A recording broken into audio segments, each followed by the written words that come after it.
doofaarka maamula ee bara saabka dee qof ma dhaafsanaya waa shakhsi weeyaan dhegta annagoo haynaan ka soo saarayna albaabka dhulku maanta maahayna weligiiba u jiray xaguu ka yimid siligii soo dhaafta siligii xadkiya sagaradaadii buu waa soo dhaafta siligii xadkiya sagaradaadii safarkii waxaan ku ogolaa soo xoolaha waxaan ka qaadaynaa haddii degdeg loo soo celin waayo oo bara saabkana maxkamadda la geyn waayo tallaabo cad baan ka qaadaynaa saylac waan u dhimanaynaa waxaanu ka xunnahay dhibaatada lagu hayo dalkayaga gaar ahaan gobolka salal degmada saylac dadkii lahaa annagoo ah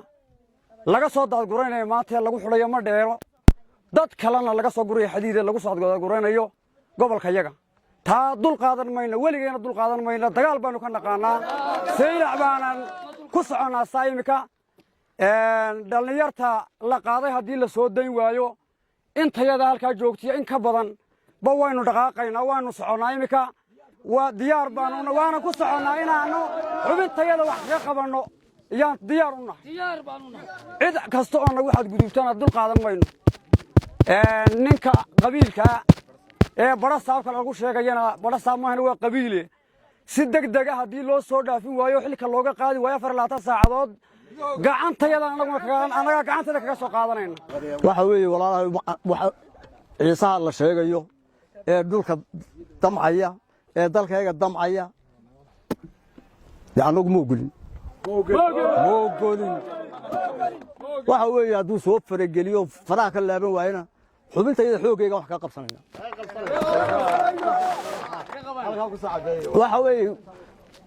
bara saabka la sheegayo ee qabiilka ee meel aanu xaq u leeyahay oo dadnimada u lahayn maantana caruurteeda ku xirxiraya 24 saacadood baan farayga wax ka qabsanaa si degdeg wax looga qaban waayo waxa kaloo jirta dadka la soo daabalayo maaragtay xadiid laga soo daabalayo ee dadkii joogay laga gurayo ma ogolin dhalinyarta la qaaday ciideedii aqalkoodii laga qaadayna si degdeg ah dib meesha loogu soo celin waayo halgamayaal baanu nahay maxaa talaaban sharciga ku qaadayna annagu sida haddii aan nahay muxuu ahaa qaybta muxuu ahaa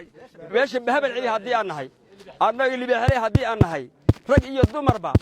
diyaar baan u nahay hubka iyagana waa diyaarsanay diyaar baan waa dhaqaaqnay annagu waxaanu ka xunnahay dacdada ka dhacday gobolka salal ay ka mid tahay saylac waxa weeye saylac dhulkayagii bay ahayd waanu deganay weligee waanu ku dhalannay waxa weeye xeerka ciise ee maanta 2025 la keenay saylac dhulku maanta maahayna weligiiba u jiray xaguu ka yimiday ninka bara saabka ee loo dhiibay saylac waxa weeye dhulku suntanaa waxa weeye nin walba halkiisu iska yaalay gobolka salal ninka shalay yimiday waa kii garaadkiisu shalay yidhi baa 4 saacadood ka baxo gobolka ninka yidhi buu ahaa ninka maanta bara saabka ee maamulaya waanu arkaynaa inuu soo socdo waxa ay oo ka dambeeyo isagu fidmada dadkii deegaanka uu ku raray oo dhalinyarada iyo ubadkiyo waxbalba uu ku kaxeeyay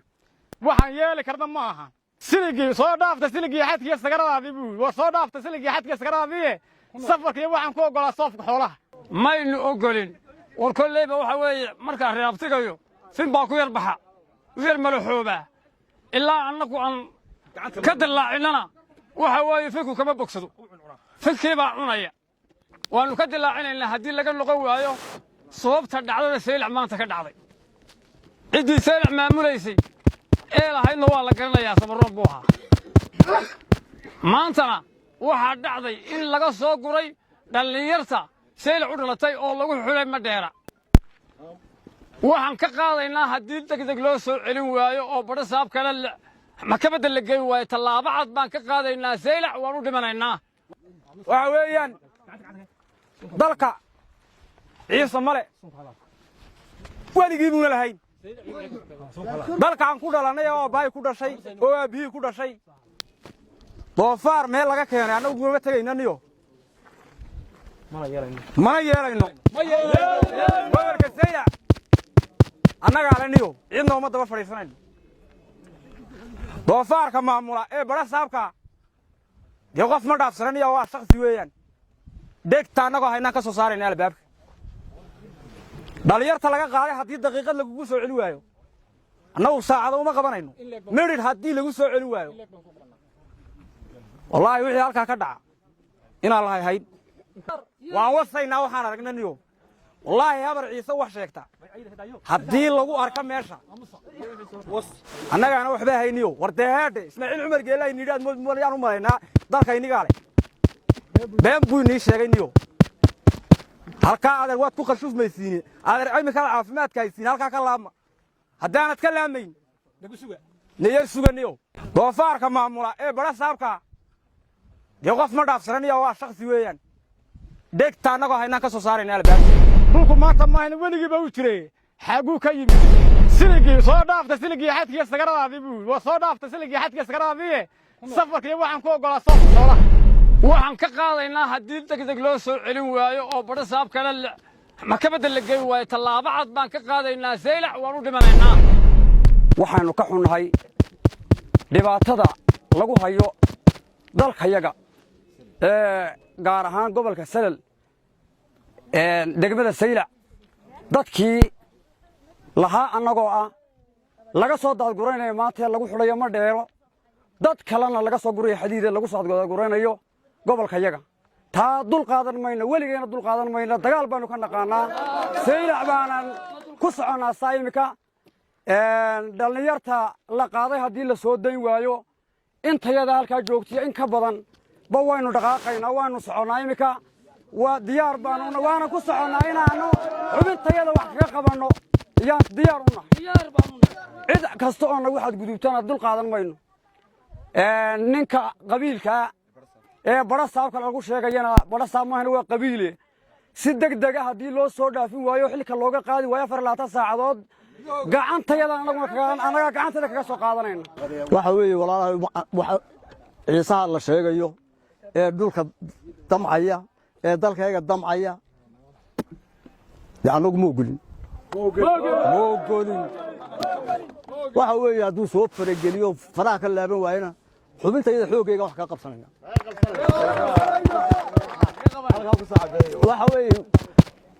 badha saabka la sheegayo ee qabiilka meel aanu xaq u lahayn oo dadnimada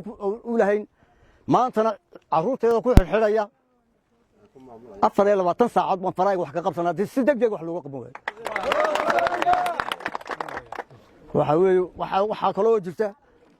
dadka la soo daabalayo ee maaragtay xadiid laga soo daabalayo ee dadkii joogay laga gurayo ma ogolin dhallinyartaa la qaaday ee ciiddeedii iyo aqalkoodii laga qaadayna si degdeg oo dib meesha loogu soo celin waayo halgamayaal baanu nahay maxaa tallaaban sharciga ku qaadayna annagu sida haddii aan nahay muxuu ahaa qaybta muxuu ahaa meesha mahabal cili haddii aan nahay